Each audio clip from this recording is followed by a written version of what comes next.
Hello guys, this is Quad, and I'm actually bringing you the character that I played in Season 10. This is Troll Barbarian, and funny enough, it is actually stronger in Season 11, and I'm really sad that I didn't play it this season.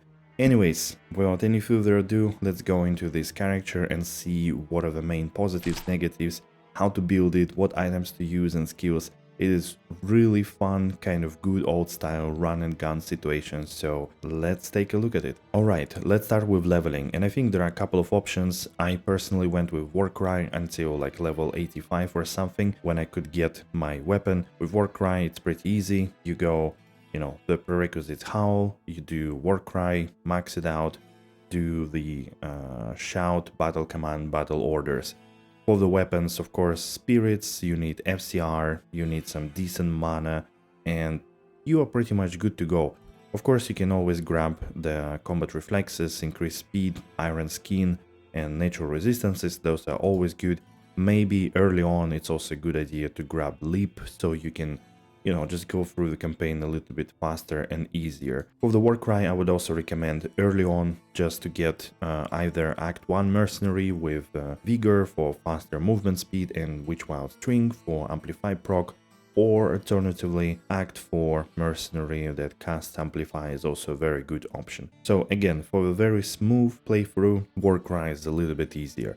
However, in Season 11 there are kind of easier options to get by with good throwing weapons, so potentially going straight into double throw is also an option, or maybe going frenzy early on. But it's going to be a little bit slower, a little bit more complicated, so up to you, what do you want to choose. As soon as you hit about level 85 and you can actually find a good weapon, and again, mind you, with some rune words that are now available in throwing weapons, is very easy to get early weapon. Alternatively, something like Ghost Glaive is always easy to get by. It's usually dirt cheap and it provides decent damage. Dzharlaks, same time, very easy, and Lacerator would be also quite cheap early on. Now, once you are ready to switch to throwing Barb build, there are typically two options, and again, a lot of adepts say that early on you should go deep wounds and kind of bleed version with tooth row as armor, but I personally didn't really do that. I found that my hit damage was pretty okay early on. Instead, what I did, I went straight into damage dealing.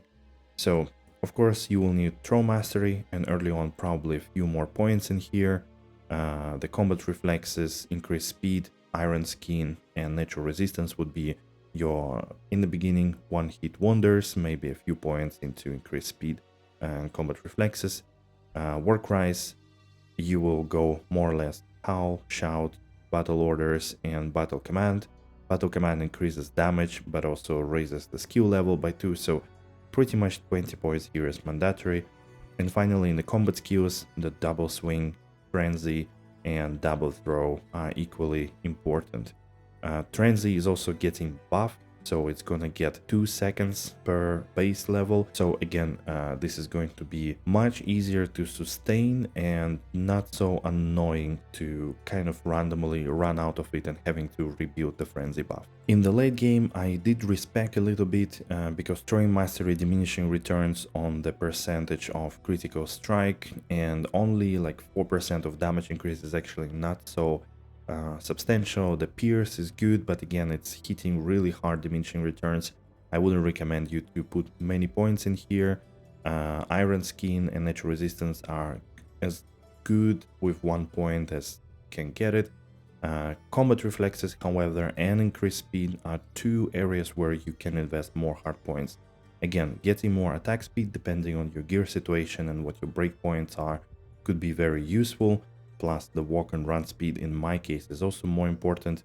And here again, hitting the right amount of max life and FHR is something you want to watch out for in case of your breakpoints. On the Warcries, I stay true to the battle command, so maximum points here. Now let's have a look at the items. So item wise, there are of course quite different options, especially for, I guess, weapons and armor. This is probably where it differs the most, but for the rest it's pretty simple. Typically, Veil of Steel free-socketed with max damage, min damage, and enhanced damage jewels. This is your go-to. It's going to be your chase item, a really nice actually aspirational goal to get it really great. High Lord's Wrath as an amulet is pretty non-negotiable. For me, the key point here is to have Cannot Be Frozen, because it's really hard to get it anywhere else, to be honest. So I went for this one, and mind you, High Lord's Wrath was really expensive because of a Lucion farm. Then for the armor, I went Fortitude, because I don't want to use Enigma and Teleport, so more damage here. Live all res is actually pretty cool. Alternatively, and I think more again as an aspirational goal, would be Tyrael's Might if you don't want to use Teleport with Enigma. Otherwise, Enigma, but I will speak about it a little bit later. Gloves, here I think pretty much universally, Grave Palm for pushing the Deadly Strike Corruption and pushing the Deadly Strike numbers. You ideally want to have as close to 75 as possible, so this is your go-to item. Same with Nosferatu's Coil. Attack speed with Deadly Strike is actually really great. Ideally, you want here some IAS corruption, maybe damage reduction, depending what you want. And as boots, to be honest, I'm not really settled whether Gore Riders or War Travelers are better. Currently, I'm sitting at like 57 Deadly Strike, but one of my weapons has 20 Deadly Strike, so it's already at the cap, so I'm not sure. I've been using War Traveler for most of the time for additional bonuses to damage, to magic find, so that was my go-to option actually. Now for the rings, I do have crafted Heat Power ring with 15 maximum damage and 3 mana steal. As you might have noticed, this is the only source of mana leech, which makes it really difficult for me to get rid of this one. However, I would change it, for example, for Wisp Projector or maybe some min-max damage ring. And my second ring is I found this 10 to 14 damage rare ring. It was pretty much the end of the season with some physical damage reduction corruption. Very good. Otherwise, again, the options Wisp, but again, even though it gives some damage and a bit of MF, but pretty much everything else is not so important here in my opinion. Then I used to use this one, 10 to 11 damage, attack rating, some dex, mana, life reach kill. The other options could be, and again, craft your heat power rings, they could really roll amazing. So this one has 18 to maximum damage, strength, dexterity, life, MF. And this one is another example of the rare ring that could be good, maximum damage, mana steal, life, mana, all res, and so on. Look at your situation, where you are with resistances and other stats, and choose rings accordingly. Now, okay, finally, let's look at the weapons. So my main weapon is a crafted, I think it's a Bloodcraft Demon Lance. I was actually pretty lucky to hit it very early. Has 50 IAS, which is great, and 380 enhanced damage. Crafted around 300 ethereal weapons, and this is the best I landed. Unfortunately, I think it's too penalizing really to craft. They cost so much to do, and if you craft non-eth weapon, then the price of vial is just removing the value of it really. So I don't know, I'm still didn't make my stance on it. I think crafting should be better for this particular case. You should be aspired to get something like this, or even better, with high enhanced damage, added damage, deadly strike, ideally some life leech, and attack speed. So you have to hit a lot of boxes actually to make your best weapon. The second one I actually bought for I think couple of high runes after thinking for a while. This one has chance to cast amplified damage, attack speed, and decent enhanced damage. However, I mean, obviously Deadly Strike is a nice corruption. However, the throw damage on this one, the minimum and maximum has, so it has very high average throw damage. Comparing to Lacerator, your go-to, unless you slam it with enhanced damage and Deadly Strike corruption, I think it's gonna be way weaker. Just to give you an idea, look, the bottom damage is 3000 and now it's 700. You cannot even comprehend how big the difference is.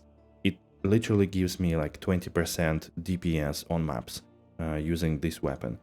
But again, now with the changes that weapons can have sockets, you have way more chances to go much longer with your Lacerator. Let's say mean damage and enhanced damage jewels here, or IAS and maximum damage jewels. This is all could make your weapon way better. So you have a bit more variety, which again, I was not happy with the lack of variety of weapons for Barb, that it has to be Lacerator, and Lacerator sucks. then nobody was selling them, I couldn't buy, couldn't craft, so really difficult situation. Ultimately, crafted amplified damage, high average damage, F weapon with deadly strike and decent attack speed is what you're looking for. If you are not running or don't want to use frenzy, then obviously more attack speed and socketing your weapons with attack speed jewels would be what you are looking for. If you are okay with running, with not using Enigma, for example, and okay also using Frenzy, then you don't need to maybe push so much attack speed. I have my maximum frames already. On a swap, we're using the typical Warcry sticks just to get more buff from the battle commands and battle orders. Inventory is also pretty usual. You have your gits and basically max damage attack rating, maybe stats, maybe FHR. Life you don't need so much, so I wouldn't really go for it. Same with small charms. Annie and Torch. 2 words about Enigma here. Again, the main thing is basically coming back to Mercenary. You want to use Enigma, then you would rather go for Act 5 Mercenary with Beast, Runeword, potentially Cyclopean Roar as well for Battle Cry proc, so because you will be able to pull your Mercenary closer to the battlefield and it will not stack behind you. So you could do that. If you want to use additional skill, I didn't want to, so I just wanted to run and gun, and that's why I used Fortitude and eventually Tyrael's Might. Quickly about stats, I do have enough strength to actually equip Veil of Steel. It requires 192 strength, so quite a lot. Dexterity, also decent amount for attack speed and overall. I know it gives a buff to damage for throwing attacks, but I decided to go generally into Vitality, so up to you. You can definitely shuffle a little bit with whatever life you feel comfortable and actually go here. However, you may ask what's my stats overall and how I'm actually surviving. So now I'll give you an example with buffing.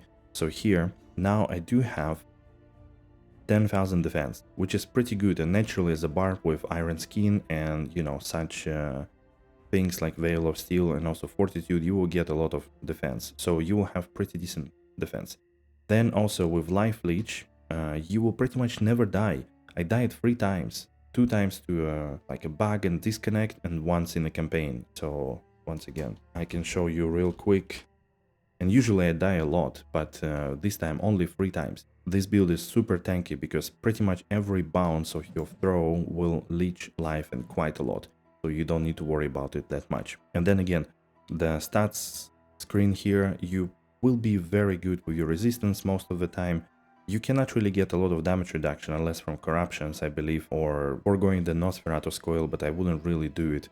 And then have a lot of attack speed, you have a lot of run speed thanks to increased speed, hit recovery, look for your breakpoints. So as you can see, I'm actually a little bit shy. Maybe some better charms would do that. Attack frames, you will see that it doesn't really matter because as soon as I hit Frenzy, I will have my maximum. Deadly Strike, 57 of 75. Once again, one weapon has 25, the other one doesn't. I could switch and I will have then the cap.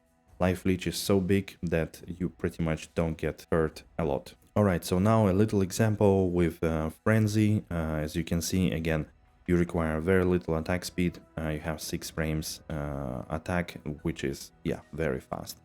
And it's as fast as it gets, basically. With that attack speed, you won't have problems life leeching and surviving. It was one of the safest characters I ever played, actually, in PT2.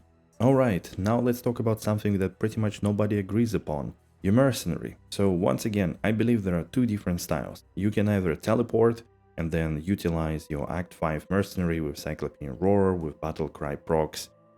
Maybe you also use Innocence there to proc it more often, and you use Beast in a weapon to get you Fanaticism.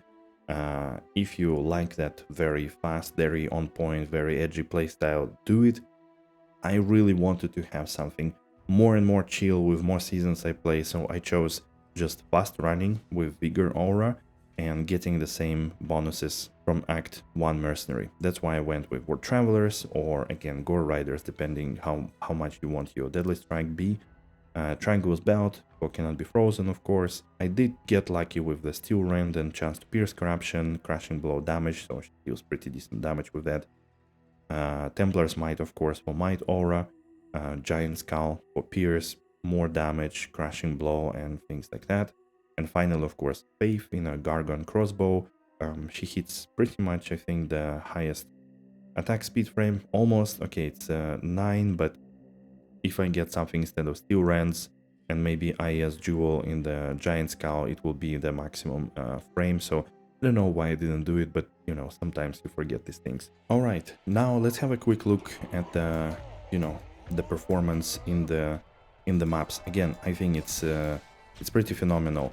You don't really need to shoot a lot because bouncing will kill everybody off. It can be very fast and it is very pleasant to play. As you can see, nobody hurts me, my life doesn't drop, I'm typically killing everything in front of me, and I'm a bit rusty, so you could also play a little bit better than that for sure. I mean, luckily I also got the attack charm, or not charm, the shrine, the battle shrine, whatever, I forgot how it's called even. So, but you could see, there is just not enough mobs to get my DPS higher, so it's very, very strong, very easy to play, also very safe in general, and lifesteal is just too good on this character. As you may have guessed, the Sewers of Harrogath is probably my favorite Act Tier 1 map, however the Skova's Stronghold was probably my favorite Tier 2. Now it's gonna have some resistances, who knows if it's going to be physical or not, but simply the layout and the monsters here are just really good. It's pretty much corridor-like, so the more open the area, the harder it is on this build, to be honest. Because, again, you shoot only in a straight direction, yes, things bounce, but they don't cover a lot of area, and you do want the bouncing bit be in a tighter group, so it kind of goes back and forth. But, again, you notice that if I don't forget Frenzy, and you will not forget because it will have like 50 seconds uptime now, you actually very fast running, very hard hitting, killing everything very easily. So again, tier 2 maps, no problem at all, very pleasant. Well, what about tier 3, all-time favorite, Throne of Insanity? So again, I do believe that Throne and Phlegethon are also very good. I ran actually a lot of those. If you don't roll extra life, increase maximum life of monsters here, it is pretty smooth. I mean, again, I had no problems. I ran most of the maps, pretty much all of them, I think, except maybe a few that had really a lot of Fizz immunes. But I did a lot of maps because I wanted to do a lot of Ancients, so I was farming the Sieges, and no problem at all. Believe me, very, very pleasant. Alright, and lastly, very juicy Blood Moon map. I ran them as well. Heroic, Corrupted, a lot of rarity, density, magic find and everything. And again, it is definitely not the best build for Blood Moon maps, but it could definitely do it. I mean, it takes a little bit to get ready. Please, Mercenary, don't die. Not on the showcase. But otherwise, you could definitely do it. It takes a little bit longer for sure. I think it's like 15 minutes or something. Seems like there is something on this map, maybe extra life or something. I used to die a little bit faster actually, or maybe I forgot to do something. But again, the uptime here of like 100 plus DPS is pretty okay. So very chill, very safe, and overall very good build that only got stronger and more comfortable now in Season 11. So hope you enjoy it, and if you do, drop a like and let me know what you're gonna start the new season. Looking forward to see you on Twitch. Bye!